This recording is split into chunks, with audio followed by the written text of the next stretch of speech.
Mesdames, Messieurs, salut. Et si Trump redevenait président de la République des États-Unis? Et si Trump redevenait président? Alors, nous allons débattre brièvement de la campagne électorale des États-Unis aujourd'hui. Nous arrivons bientôt au thème de l'une des campagnes la plus moche, si on peut dire ainsi, des États-Unis, campagne électorale. Sombre, non animée, presque rien d'intéressant. Et dans les prochains jours, on connaîtra le nouveau président. Le Papa Joe, que beaucoup appellent le dormeur, est au terme de ses 4 ans de règne, son dernier mandat.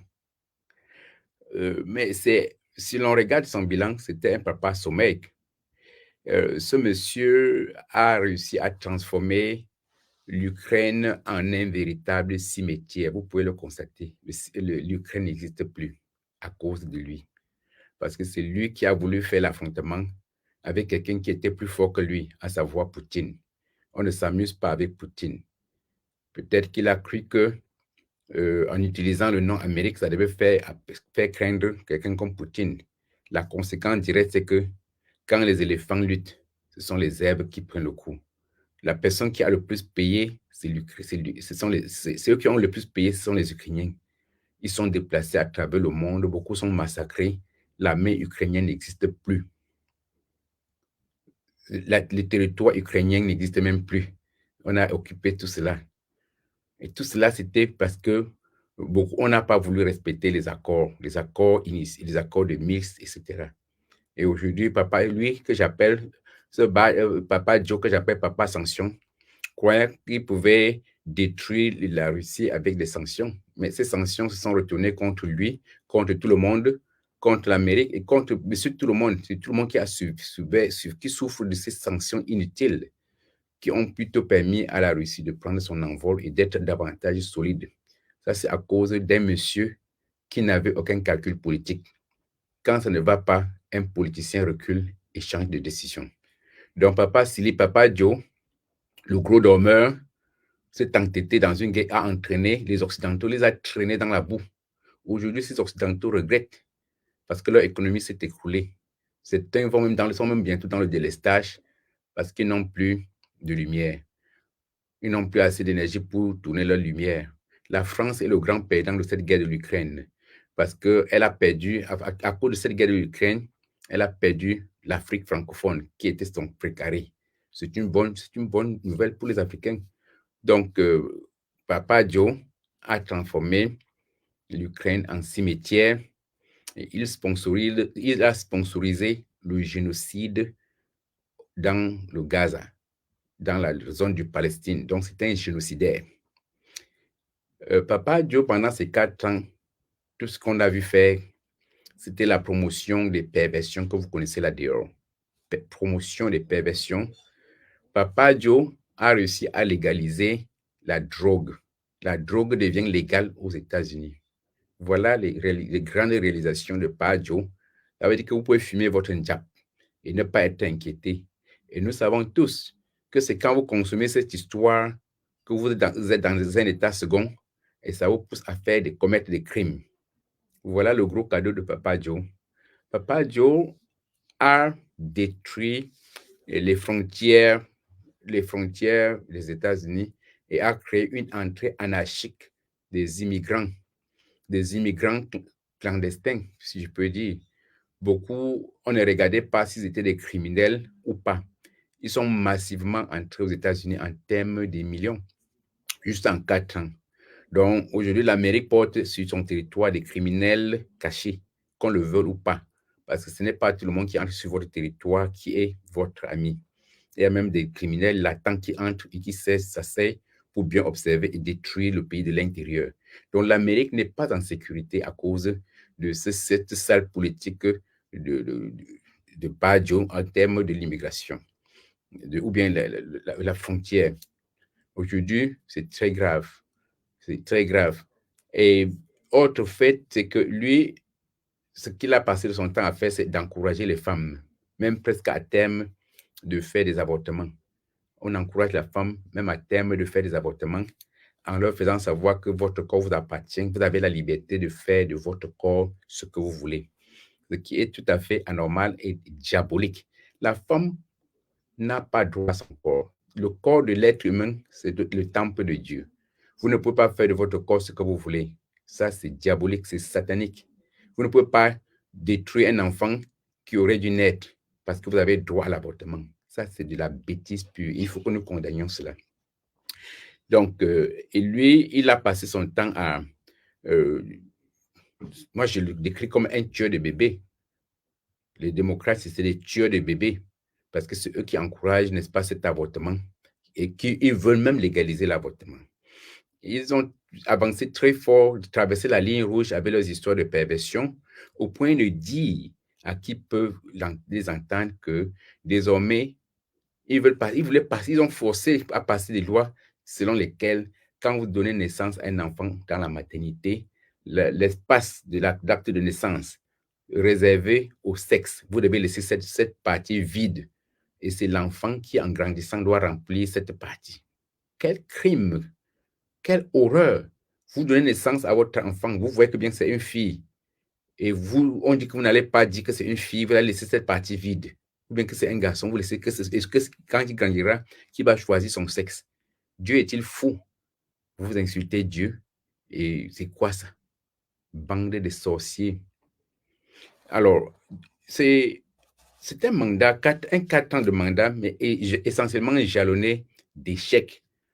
Je suis aux États-Unis, je n'ai vu aucune réalisation, peut-être je vois mal, mais je n'ai vu aucune réalisation de Joe en 4 ans. Je dis bien aucune réalisation positive en dehors de la destruction de ce qui existait.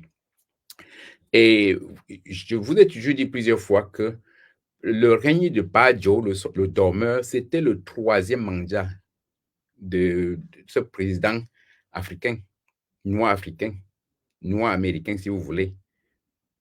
C'était son prolongement, le prolongement de son mandat, 3e mandat. Et ce monsieur qui a déjà gouverné pendant 8 ans a profité de la présence, de la victoire de Badio, le dormeur, pour peaufiner ses saletés, n'est-ce pas? Et au cas où vous ne le saurez pas, c'est ce président noir américain. Je n'aime pas prononcer son nom parce que vraiment, il est pour moi une vomissure. Dites tout ce qu'il a été bon, il était le premier président, mais c'est un monsieur, l'un des présidents les plus dangereux pour les Africains. Beaucoup des Africains jouent à l'idiot intentionnellement. Ils jouent aux idiots intentionnellement. Ce monsieur qu'on a appelé, je ne peux pas prononcer son nom, vous le connaissez, soi-disant premier président noir américain, c'est lui qui a donné l'ordre pour qu'on assassine Kadhafi, ce grand leader africain. C'est lui qui était le responsable direct de l'assassinat de Kadhafi. Sarkozy n'était que l'arbre qui cachait la forêt, mais le décideur de la mort de Kadhafi, c'était ce monsieur. Quand ils l'ont tué, ils ont dit, we got him, on l'a eu. Et les Noirs applaudissent, le Noir le supporte, le Noir vote pour quelqu'un qui a détruit un grand leader. Qu'est-ce qui ne marche pas dans le cerveau des Noirs? On a remplacé Kadhafi par qui? Qu'est-ce qui peut remplacer Kadhafi aujourd'hui? Et vous savez qui l'a tué, mais vous êtes derrière lui comme des moutons. Qu'est-ce qui vous arrive? Les esclaves volontaires? Rien qu'à cause de cela, je l'ai vomi, je ne l'ai plus voté. Il m'a trompé la première fois, mais le 2e mandat, je ne l'ai plus voté. C'est ce monsieur, soi-disant noir américain, qui a divisé le Soudan en 2. À l'époque, le Soudan était très grand. C'était l'un des pays les plus vastes de l'Afrique. Pour les intérêts égoïstes, il a divisé le Soudan Nord en Soudan Nord, Soudan Sud.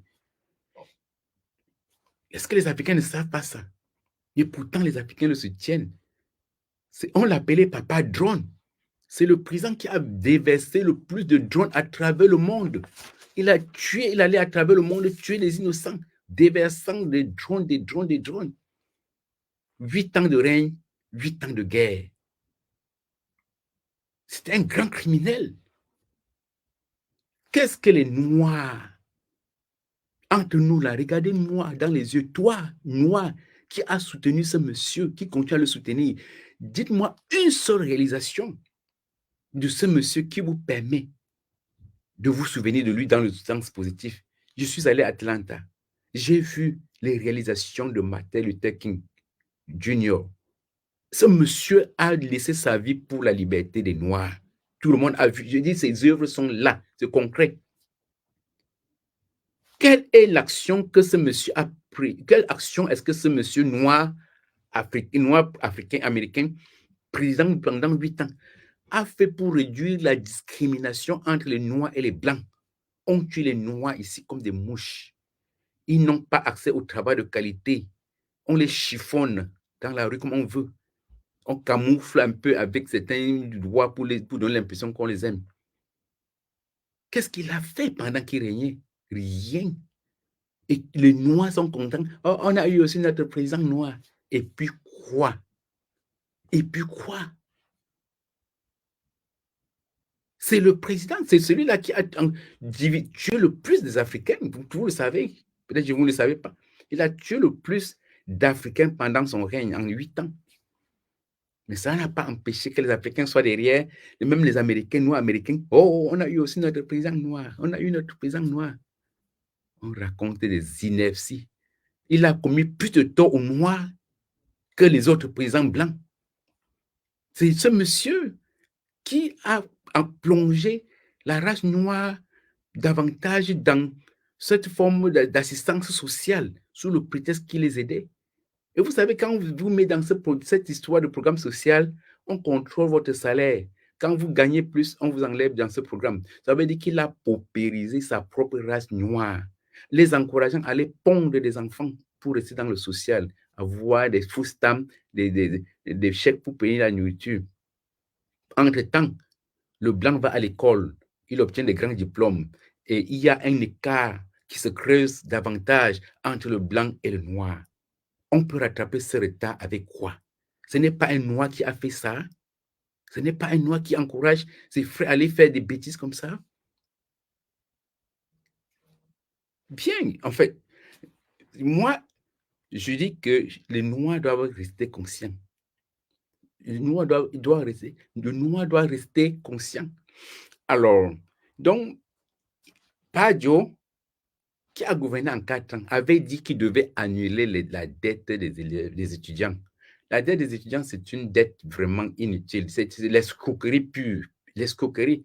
L'école coûte très cher aux États-Unis et pour fréquenter, avoir des gros diplômes, vous devez aller à la banque demander de l'aide à l'État et de l'aide que vous allez rembourser plus tard avec des intérêts énormes. Quelqu'un qui a fini son diplôme avec un doctorat, il a des montants de dettes à payer pour un salaire qui ne lui permet pas de joindre les deux bouts. Tout ceci à cause d'un mauvais système d'escroquerie qu'on a mis en place, du capitalisme. Alors qu'en Allemagne, à côté, on fréquente gratuitement. L'Amérique qui a trop d'argent se sucre des élèves. Beaucoup d'élèves arrêtent leur école au high school. Ils partent trouver le travail. Ils ne veulent pas aller s'endetter. Padio a raté. Combien de personnes ont bénéficié de ce programme? Très peu. Donc, il a menti. Et je vous rappelle que sa femme était enseignante, dit-on. On a corrompu le syndicat des enseignants en nous disant que nous allons voter, nous devons voter pour lui parce que sa femme va nous aider à avoir des avantages. Rien. Padio a menti aux électeurs. Fatigué, malade, on lui a demandé de partir. Il ne voulait pas partir. Il a voulu faire le Kamnogo, comme le Nkunkuma de 237. Les sponsors ont vite fait d'arrêter le sponsoring du Parti démocrate. Parce qu'ils ont arrêté le sponsoring, il était obligé de démissionner du parti pour laisser la place à son adjoint, Kamala, ou c'est Kamala, je sais, Kamala. C'est cette dame Kamala, maintenant c'est elle qui est en course avec Trump. Elle est en course avec Trump. Mais cette dame avocate est très dangereuse. Une femme hyper dangereuse pour le noir. encore qu'elle ne se dit même pas noire, elle ne se reconnaît pas noire. Elle est asiatique, elle se reconnaît asiatique. C'est pour cela que dès qu'elle a pris le pouvoir, elle a forcé une loi pour la protection de la minorité asiatique, abandonnant le noir qui souffre au quotidien à son triste sort. Quand elle était avocate, c'était une femme cruelle. Elle avait un sobriquet, je préfère ne pas prononcer ce sobriquet. Quand le noir, elle avait le dossier des noirs, elle donnait aux noirs la peine maximale. La peine maximale. Donc, elle avait horreur du noir. Elle avait un sobriquet. Si déjà vous n'aimez pas la race noire et vous voulez son électorat, et je vois comment les noirs sont derrière elle et ils disent comment on va avoir une femme noire, comme on a eu un président noir, un homme noir. Une femme noire qui va vous traîner vous enfoncer dans l'enfer, elle ne fera rien et rien pour vous, elle va davantage vous terroriser. C'est ce que vous ne savez pas. Puisque quand elle était avocate, elle a démontré. Alors oui, c'est une femme nulle et nulle. Je dis totalement nulle. Elle a régné pendant 4 ans. On lui a donné des dossiers importants, comme le dossier des frontières. Elle a échoué avec fracas. Les Asiatiques sont entrés, tout le monde est entré aux États-Unis de façon poreuse. Elle n'a pas pu résoudre le problème des frontières des États-Unis. Aujourd'hui, aucun dossier. Aujourd'hui, elle dit comment, devenue présidente de la République, elle va résoudre le problème des frontières. Mais elle a eu 4 ans pour tenter de résoudre. Elle a échoué avec fracas. Elle a échoué avec fracas. Et je vous rappelle en passant que elle a failli, cette histoire de la traversée des immigrants clandestins a failli provoquer une guerre civile aux États-Unis il y a quelques mois. Le gouverneur de Texas a dit, comme le gouvernement Biden a échoué complètement dans la sécurisation des frontières, nous-mêmes, nous allons sécuriser la frontière du Texas avec notre armée, puisque le Texas est un État rebelle qui tend même à réclamer son autonomie en tant pour devenir un pays. Ils ont dit, nous allons sécuriser notre propre frontière, on va empêcher aux immigrants d'entrer par le Texas. Ils ont commencé à montrer les murs barbelés. Joe a dit que vous arrêtez, sinon j'envoie la police fédérale. Il a menacé d'envoyer la police fédérale. 25 États. 25 États ont dit, voilà, nous envoyons rapidement nos troupes pour soutenir le gouverneur du Texas. S'il envoie les troupes, les militaires fédéraux, nous, on réagit et on déclenche la guerre civile. Quand Joe a vu que c'était sérieux, il a reculé. Et le gouverneur du Texas a sécurisé totalement sa frontière. On a balancé tous les immigrants illégaux à Washington, D.C. Ils sont pleins là-bas, sans abri. On a dit qu'allez les voler voir là-bas, qui s'occupent de vous. Je vous dis comment le problème de frontière là est sérieux.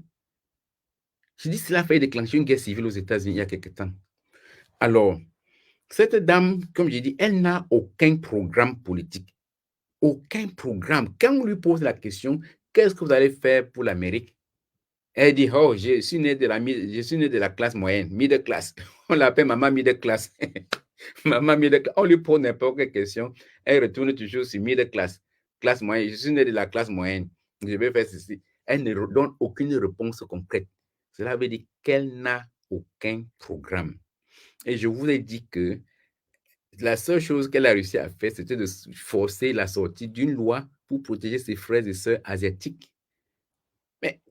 Et c'est sous son régime, elle a forcé pour que l'homme prenne, parce que vous savez, l'Amérique a des problèmes maintenant, comme le monde est en train de se repositionner, pour compenser les Asiatiques qui sont restés fidèles. Ce Biden et ce Harris, c'est eux qui ont pris les travaux d'Haïti, qui nourrissaient les Américains, qui donnaient d'emploi aux Américains. Ils ont transféré ça aux Asiatiques. Aujourd'hui, aux États-Unis, quand vous faites le IT, vous manquez le travail. Pourtant, ça a donné tellement d'argent, tellement d'argent. Maintenant, quelle est la conséquence de leur mauvaise politique? Beaucoup d'Américains sont sans emploi. Et quand vous avez un problème d'IT, quand vous appelez pour qu'on résolve le problème, c'est un Asiatique qui parle avec un accent que vous ne comprenez même pas. Entre-temps, les Américains ont perdu ce travail. C'est pour cela que si vous êtes IT, vous devez les sanctionner. Un IT ne devait pas manquer le travail aux États-Unis, ne devait même pas être au chômage.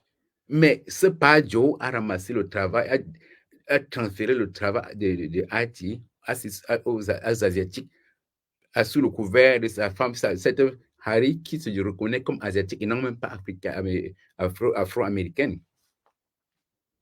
Cela a des conséquences très graves au niveau de l'emploi. Les gens souffrent beaucoup. Je connais plein de gens de l'IT qui gagnaient très gros, qui n'ont même plus un seul travail. Est-ce que c'est normal? C'est normal? Alors, maintenant, elle est en course avec Trump. Trump a été président, il a régné en 4 ans. Tout le monde a vu ce qu'il a fait. Il a arrêté tous les conflits que ses prédécesseurs ont déclenchés. Il a arrêté toutes les guerres. Pendant les 4 ans, on n'a pas entendu une autre guerre qu'il a déclenchée. Ça, c'est des informations que vous pouvez vérifier. 4 ans de règne sans guerre, ce qui n'est pas le cas des démocrates. Alors, ce que nous avons constaté, c'est que après les 4 ans, au terme de son 4e année, nous avons constaté que le taux de chômage avait sensiblement baissé. Même s'il est vrai que certains vont dire que c'était le travail de son prédécesseur, mais la réalité, c'est que le taux de chômage avait atteint le point le plus bas. Ce qui a tout gâté, c'est Corona qui est venu à la dernière minute, cela a bouleversé tout le monde, etc. Mais sinon, les Américains vivaient bien. Il avait réussi à donner le travail aux Noirs, contrairement à ce que les gens pensent. On dit qu'il a une haine des Noirs.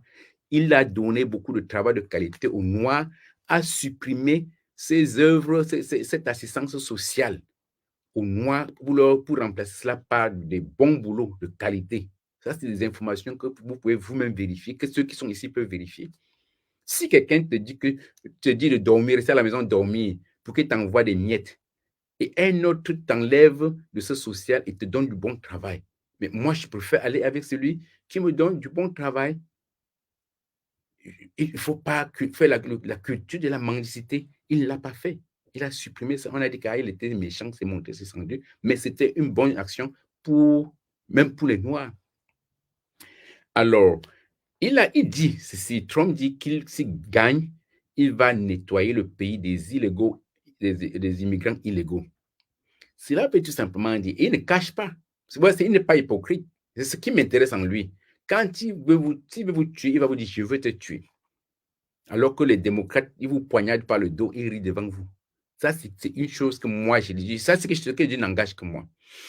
Il va nettoyer l'Amérique des illégaux qui entrent ici clandestinement et qui commettent des crimes. Si vous êtes conforme à la loi américaine, vous n'avez pas peur, vous ne devez pas avoir peur que Trump va vous déporter. Il ne va pas vous déporter. La loi ne lui permet même pas de vous déporter, malgré les déformations de sa pensée. Il n'a aucun droit de déporter une personne qui est légalement aux États-Unis, qui travaille, qui paie ses taxes. Il faut qu'on vous le dise, qu'on ne raconte pas du n'importe quoi. Et ce monsieur, beaucoup de gens ont une haine particulière contre ce monsieur, n'est-ce pas? Récemment, il a échappé à 2 attentats. On a failli le tuer pendant l'une des campagnes. Il a failli perdre son oreille. On visait la tête. Mais au moment où la balle arrivait, il a juste bougé un peu et cela a pris son oreille. Tout le monde a vu. Et quelques temps après, en Floride, une autre personne a failli le tuer. Une autre personne a failli l'assassiner. Donc la démocratie, c'est seulement tuer celui que vous ne voulez pas. Le premier attentat était très questionnable. Qu'on nous explique comment, dans un pays sécurisé comme l'Amérique, quelqu'un peut arriver au lieu de cérémonie avec les armes et qu'on dit que le service de protection, le Secret Service n'avait pas vu. Comment ils n'ont pas vu ça? Et que la personne monte sur un toit avec son arme, on dit toujours qu'on n'a pas vu. Comment la personne est arrivée au toit? On n'a même pas vu l'échelle. Comment la personne s'est retrouvée là-bas? sur le toit au point de tirer sur un président, un ancien futur président. Donc, il y avait une complicité entre eux.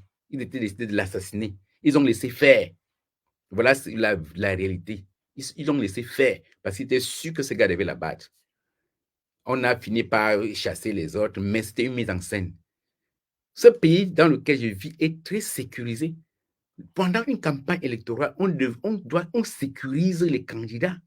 Ce n'est pas ces histoires où on dit que quelqu'un va venir. Quand on venait avec l'arme à distance, il y a des détecteurs qui permettent de savoir que non, il y a des armes. Et il paraît qu'il aurait signalé que, attention, il y a quelque chose qui ne va pas. On n'a pas prêté attention à cela. Parce qu'on était sûr qu'on devait l'assassiner. 2 tentatives d'assassinat, 2 échecs. C'est un message pour ceux qui ne comprennent pas que ce monsieur risque de redevenir président de la République. Je ne veux pas entrer dans les discussions dans lesquelles il a demandé qu'on a tué les gens au Capitole, il a monté. Pour moi, ce n'est pas le problème. Il est sale comme tous les autres candidats sont sales. Biden n'est pas pur, il est sale. Harry n'est pas pur, elle est sale. Tous sont sales. On a tous des candidats mauvais. Alors, lui, il dit que s'il devient président, vous savez que quand il était président, il a sorti l'Amérique de l'OMS, l'Organisation mondiale de la santé, que j'appelle Organisation de la mafia sanitaire. Il a rompu l'accord entre l'Amérique et cette histoire. On croyait que c'était la blague. Cet accord a été rétabli après son départ. Il a dit que s'il est président, cette histoire d'OTAN-là doit désormais payer les taxes, contribuer. Les pays de l'OTAN doivent payer. Ce n'est pas l'Amérique qui doit supporter les guerres seule. Il faut que tout le monde, tout pays de l'OTAN paye. Sinon, l'Amérique laisse et l'Europe va se défendre seule. Est-ce que c'est normal? Oui, c'est normal. Parce que pourquoi l'Amérique doit porter sur son dos un fardeau si lourd? Qui lui a donné l'autorisation d'être gendarme du monde? Personne. Elle s'est autoproclamée président. Donc, et puis, lui, qu'est-ce qu'il dit? Il dit que s'il arrive au pouvoir, il va arrêter la guerre de l'Ukraine. Cette guerre de l'Ukraine et de l'Israël. Cette guerre de l'Ukraine s'arrêterait très facilement. Ce n'est pas difficile de comprendre comment il va arrêter cette guerre. Vous savez, c'est l'Amérique qui sponsorise cette guerre en Ukraine et cette guerre en Israël. Il suffit que le gars dise, bon, 0 budget, je vous donne plus de l'argent. Tu t'allies selon mon principe où je te donne plus de l'argent. Le bandit, le Zelensky que les Occidentaux et les Américains ont fabriqué, là, il va se taire. Il va se taire, sinon il va se faire broyer rapidement en moins d'une semaine par Poutine. Donc, s'il dit, moi, je ne vous envoie plus je ne vous envoie plus les armes, cette guerre s'arrête là. Les gens se disent que comment il peut arrêter la guerre en une semaine, même en 24 heures, il peut arrêter cette guerre. Il appelle le bandit, il dit, hey, tu arrêtes. On négocie ou je te fais partir. Il va s'arrêter. La main qui demande est toujours en dessous, il va céder. Et puis cette guerre s'arrêtera, pam, ça va sauver des vies humaines. Il peut le faire. Et je dis que nous sommes dans une situation assez complexe, mais quand je dis comme ça, certains qui sont mal intentionnés vont dire, ah, voilà les pro-Trump. Je m'en fous. Je fais des analyses et que ce qui arrive, arrive. Je ne suis pas un pro-Trump, je ne le connais pas. Je ne suis pas un pro-Biden, je ne le connais pas. Je fais juste des observations que vous pouvez vérifier. Alors, nous assistons à une élection qui va connaître un nouveau président. Mais je puis vous dire, avec mes propres observations et mes projections, que la femme n'a aucune chance de gagner pour Trump. Elle n'a aucune chance, ou bien très peu de chance, à moins que les francs-maçons, puisque vous savez que c'est les francs-maçons qui choisissent les présidents de la République, à moins que les francs-maçons décident dans leur monde mystique d'imposer cette femme aux Américains, elle n'a aucune chance d'être présidente aux États-Unis. Je vais vous expliquer très brièvement pour finir ma conférence. Cette femme, le premier problème, c'est qu'elle est noire. Elle est noire. Le précédent président noir américain est arrivé de façon accidentelle à la présidence. C'était de façon accidentelle parce que l'Amérique n'était pas prête à avoir une femme présidente. À la dernière minute, on ne parlait que de Harris. Et le soi-disant président, le noir américain est sorti du lot brusquement.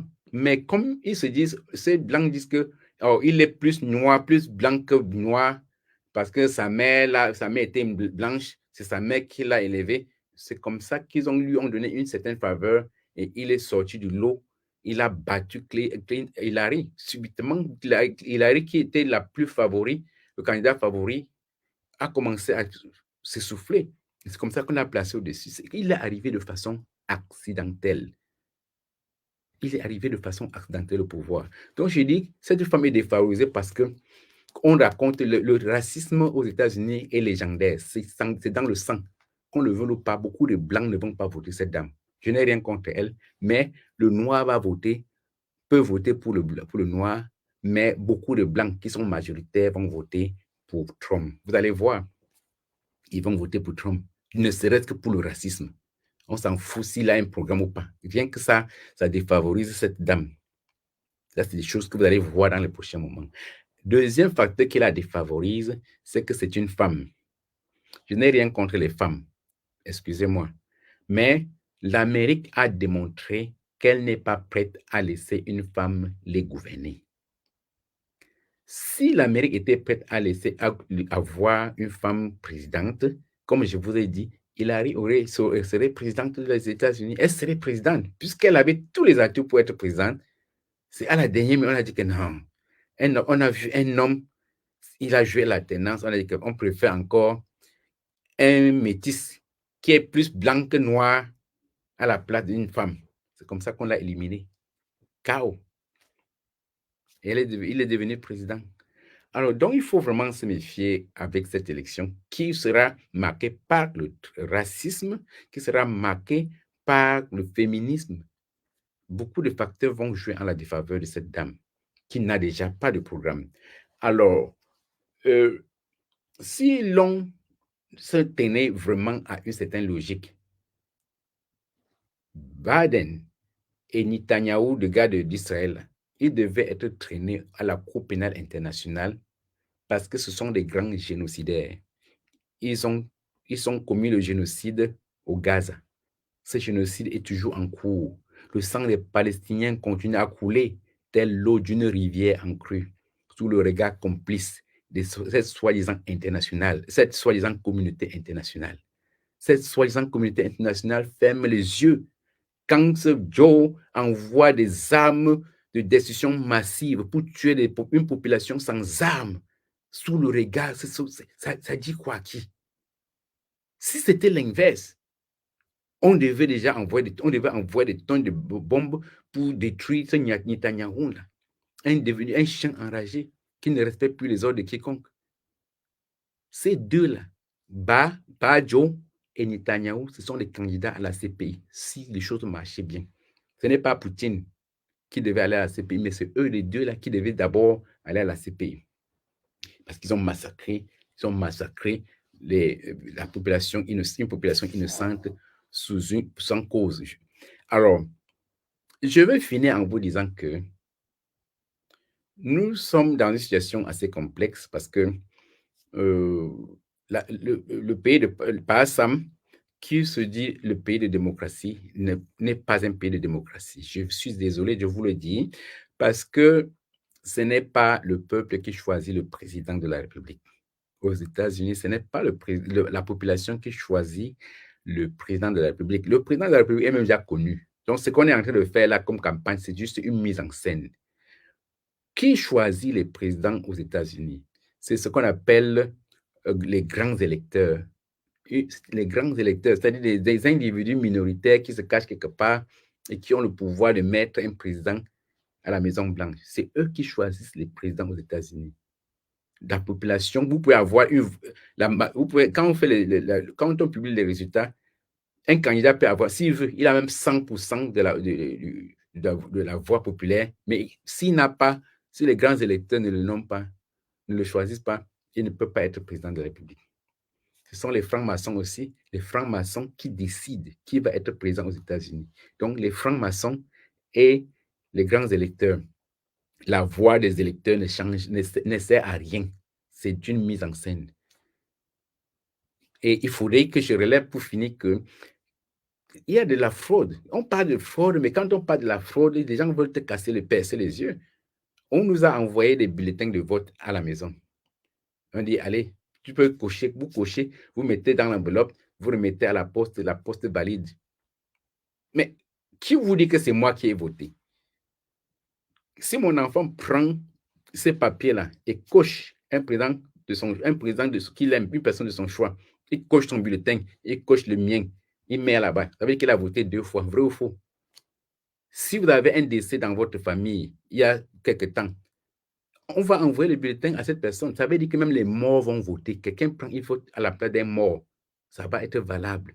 Voilà, c'est pour cela qu'il dit que ce n'est pas un système parfait. Il y a de la fraude. Même les morts votent. Et quand on dit comme ça choque, ça choque. On dit que le pourcentage de ça n'est pas important, c'est monté, c'est descendu. Mais c'est une réalité. Il faut que l'Amérique supprime cette histoire de vote par poste. Les républicains forcent pour que cela qu'on supprime, mais les démocrates veulent que cela soit ainsi parce que ça leur favorise. Les démocrates passent leur temps à mentir que les blancs, les noirs sont foncièrement des démocrates. Mais quel est l'avantage que les démocrates donnent aux noirs? On les trompe quand on va leur donner les papiers. Les papiers, c'est faux. Les démocrates déportent silencieusement, discrètement, plus que les républicains. Je conclue en disant ceci. Je fais ma projection. À moins que les francs-maçons et les grands électeurs décident d'imposer pour la première fois dans l'histoire des États-Unis une femme noire, Trump, malgré tout ce qu'on raconte, c'est l'homme de la situation aux États-Unis. C'est celui qui risque de devenir le nouveau président des États-Unis. Ça va choquer ceux que ça va choquer. Laissons le temps au temps. Attendons quelques jours et revenons faire les analyses. C'était votre humble serviteur, professeur Willy. À la prochaine.